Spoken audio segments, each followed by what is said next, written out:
एक बात कान खोल के सुन लीजिए, त्याग उसी के लिए किया जाता है जो कभी त्याग किया हो। पीठ में खंजर भोंकने वाले के लिए कभी त्याग नहीं होता है और न होगा। किस दिशा में बैकुंठपुर जाएगा, ऊंट किस करवट बैठेगा, ये बैकुंठपुर के लोग तय करेंगे। कोई भी इस 42 पंचायत से बाहर का व्यक्ति आके बैकुंठपुर की राजनीति तय नहीं कर सकता। ये मैं आपको दावे से कह रहा हूं। 20 में तो हमको हराया गया, अभिमन्यु वध किया गया मेरा। 20 में अभिमन्यु की तरह हमको मारा गया, और जो मारने वाले लोग थे उसको जनता ने पहचान लिया। तो हमारे ऊपर जानलेवा हमला हुआ, हमारे ऊपर फर्जी मुकदमे हुए, हमको हराने के लिए सब उपाय हुआ, और वो उपाय आज तक चल रहा है। एक गलती हुई बैकुंठपुर में एनडीए से, और उसका असर हथुआ में दिखा, उसका असर सिवान में दिखा, उसका असर भोरे में दिखा, उसका असर पूरे छपरा में दिखा, और बुरी तरह हार गए वहां रामसेवक बाबू। और सिवान और छपरा में एक भी सीट नहीं आई जदयू।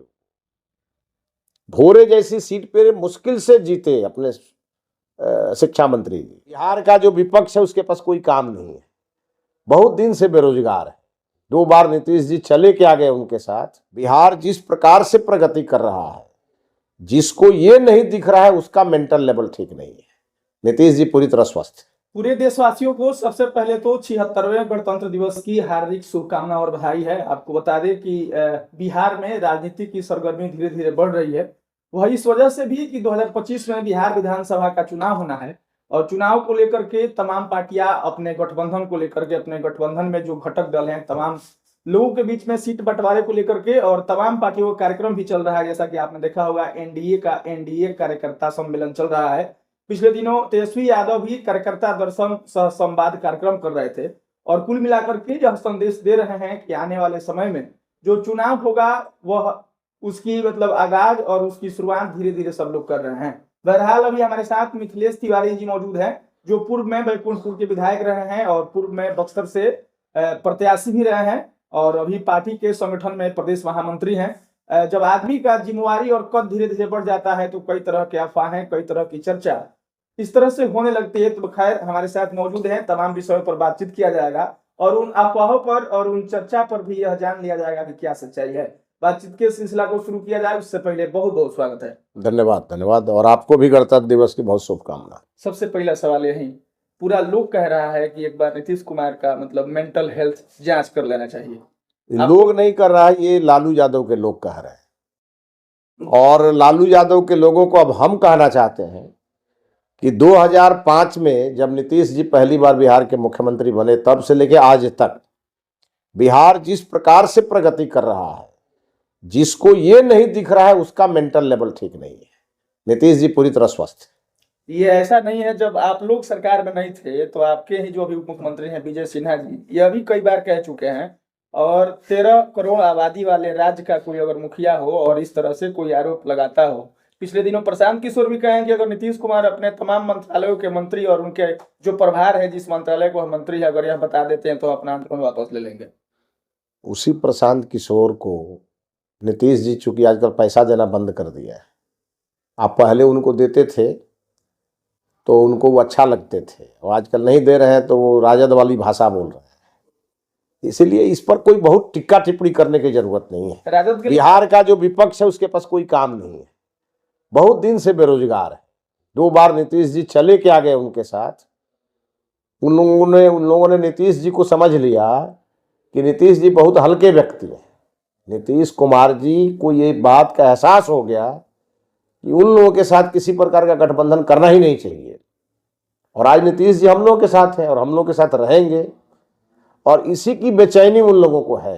वो लोग जान रहे हैं, साफ दिख रहा है कि जिस प्रकार से 4 उपचुनाव की सीटें हम लोगों ने जीती, एक तरफा जीती, तो उनको ये बात लग गया है कि अब बिहार का चुनाव भी एक तरफा जाएगा, क्योंकि जब भी एनडीए मिलकर लड़ेगा कोई उसको हरा नहीं सकता। आपके उपचुनाव से याद आया, उस समय राजनीतिक विशेषज्ञ कह रहे थे कि यह सेमीफाइनल मैच है, यह तय करेगा कि 25 का फाइनल मैच क्या होगा। तो वैसा ही रिजल्ट रहेगा 25 में? बिल्कुल रहेगा।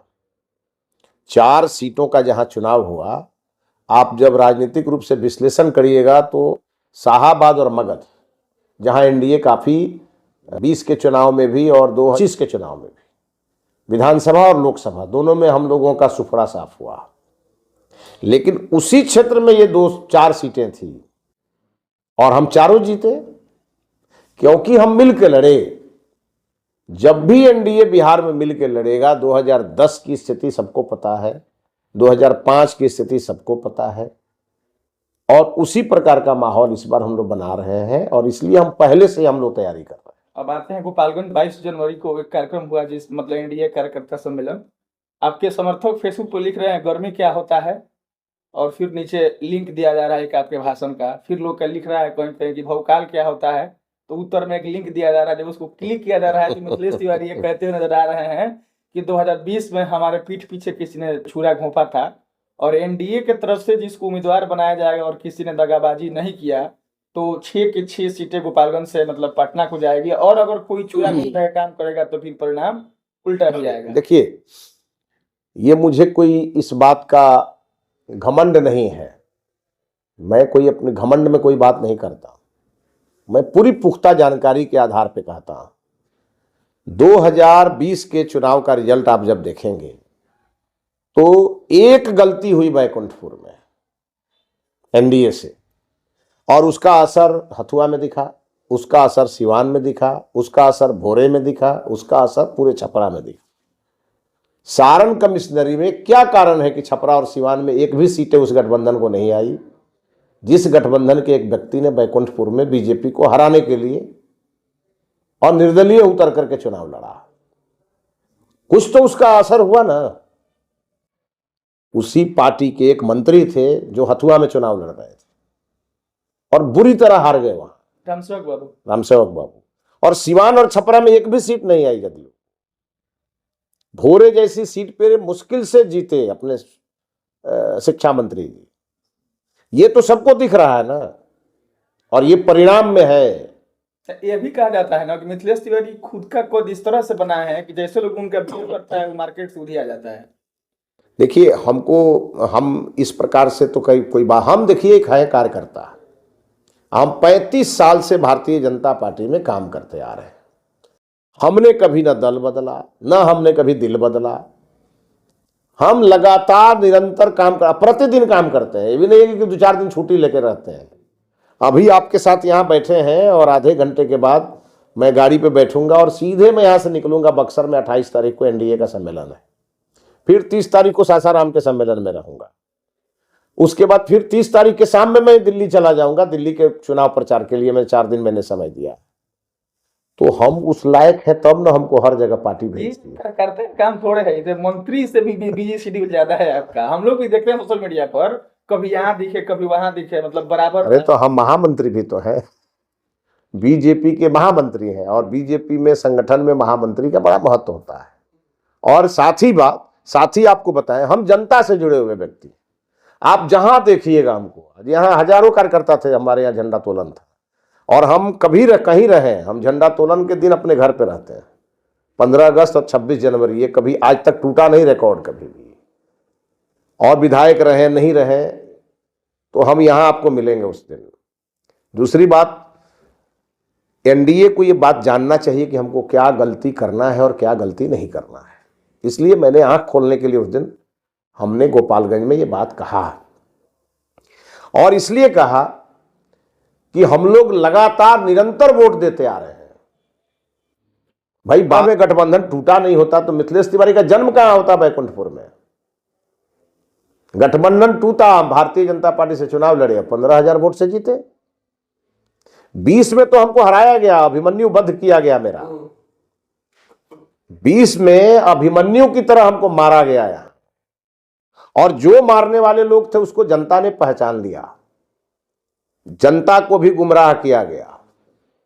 यही एनडीए है क्या? यही सिखाता है एनडीए। सिखाता है कि जब जनक राम जी 3.5 लाख वोट से जीते थे और 19 में उनकी सीट चली गई जनता दल यूनाइटेड में किन्हीं कारणों से, तो जनक राम जी ने कभी चुनाव हराने के लिए चुनाव नहीं लड़ा, साथ में वोट मांगे। तो एनडीए ने क्या किया? बीजेपी ने उनको मंत्री बना दिया, पार्टी का महामंत्री भी बना दिया और सरकार में मंत्री भी बना दिया। आज भी जनक राम जी घूम रहे हैं। क्या ये त्याग बैकुंठपुर में नहीं होना चाहिए था? मैं तो सिटिंग एमएलए था, 15 से 20 के बीच में मैं सिटिंग एमएलए था। 20 में मुझे बीजेपी ने टिकट दिया, तो यहां पे जो उस समय हमारे गठबंधन के साथी कार्यकर्ता थे, उनका क्या दायित्व था? हमको जिताने के लिए उनको तो हमारे ऊपर जानलेवा हमला हुआ, हमारे ऊपर फर्जी मुकदमे हुए, हमको हराने के लिए सब उपाय हुआ, और वो उपाय आज तक चल रहा है। लेकिन मैंने आज तक कभी किसी का नाम लेके कोई आरोप नहीं लगाया। मैं उनमें से नहीं, मैं कोई हल्का व्यक्ति नहीं हूं। बहुत छोटे परिवार से मैंने अपने आप को स्थापित किया है, और आज देश भर में मुझे इस बात का गौरव है कि देश भर में हमको लोग जानता है। अच्छा, लोग कहता है कि भाजपा के संगठनात्मक संरचना को समझना बड़ा मुश्किल है, और भाजपा में एक खूबी जरूर है कि संगठन ने जिसको प्रत्याशी मतलब अधिकृत कर दिया, उसका कोई एक कार्यकर्ता मतलब दाएं बायां नहीं करता है। इसका प्रमाण जैसे कि आपने जनक को दिया, आदित्य पांडे को भी देखा गया सीट थे। बिल्कुल। और इस बात का कयास आपसे भी लगाया जा रहा था कि अगर बक्सर में चौबे जी का टिकट कट गया है तो अभी आपके साथ घूमेंगे। हालांकि ऐसा हुआ नहीं, लेकिन सवाल यह है कि अगर 25 के विधानसभा चुनाव में एनडीए की तरफ से अगर आपको प्रत्याशी या फिर भाजपा के प्रत्याशी यहाँ नहीं बनता है, तो अगर जिस आदमी का आप बिना नाम लिए कह रहे हैं, अगर उनको टिकट मिल जाता है तो आप लोग उनका मदद करेंगे? देखिए, एक बात स्पष्ट है, मैं किसी व्यक्ति को लेकर नहीं कह रहा, और मैं अपने को उम्मीदवार भी घोषित नहीं कर रहा। ये मेरी परंपरा नहीं है। हमारे भाजपा के शीर्ष नेतृत्व द्वारा उम्मीदवार घोषित होगा, उसमें हम भी हो सकते हैं, कोई और भी हो सकता है। ये हमारी पार्टी तय करेगी कि यहां लड़ेगा कौन। लेकिन इस जिले में 3 सीट बीजेपी की है और 3 सीट जेडीयू की है, यथावत रहेगी। तो ये सीट हमारी बीजेपी की है, हमारे नेतृत्व से हमारी चर्चा होगी, तय होगा कि कौन लड़ेगा। अब आप अगर इसमें कयास लगाना चाहते हैं तो एक बात कान खोल के सुन लीजिए, त्याग उसी के लिए किया जाता है जो कभी त्याग किया हो। पीठ में खंजर भोंकने वाले के लिए कभी त्याग नहीं होता है और न होगा। ये मिथिलेश तिवारी कह रहे हैं। ये मिथिलेश तिवारी का वादा है। मतलब बैकुंठपुर की राजनीति इस बार भी हॉट सीट के लिए जानी जाएगी। कोई यहां हॉट नहीं होने वाली है। बैकुंठपुर की राजनीति बैकुंठपुर तय करेगा, कोई बाहर का आदमी आकर नहीं तय करेगा। एक लाइन का जवाब सुन लीजिए, बैकुंठपुर की राजनीति बैकुंठपुर के 42 पंचायत के लोग तय करेंगे। किस दिशा में बैकुंठपुर जाएगा, ऊंट किस करवट बैठेगा, ये बैकुंठपुर के लोग तय करेंगे। कोई भी इस 42 पंचायत से बाहर का व्यक्ति आकर बैकुंठपुर की राजनीति तय नहीं कर सकता। ये मैं आपको दावे से कह रहा हूं, और ये मैं करके दिखाऊंगा।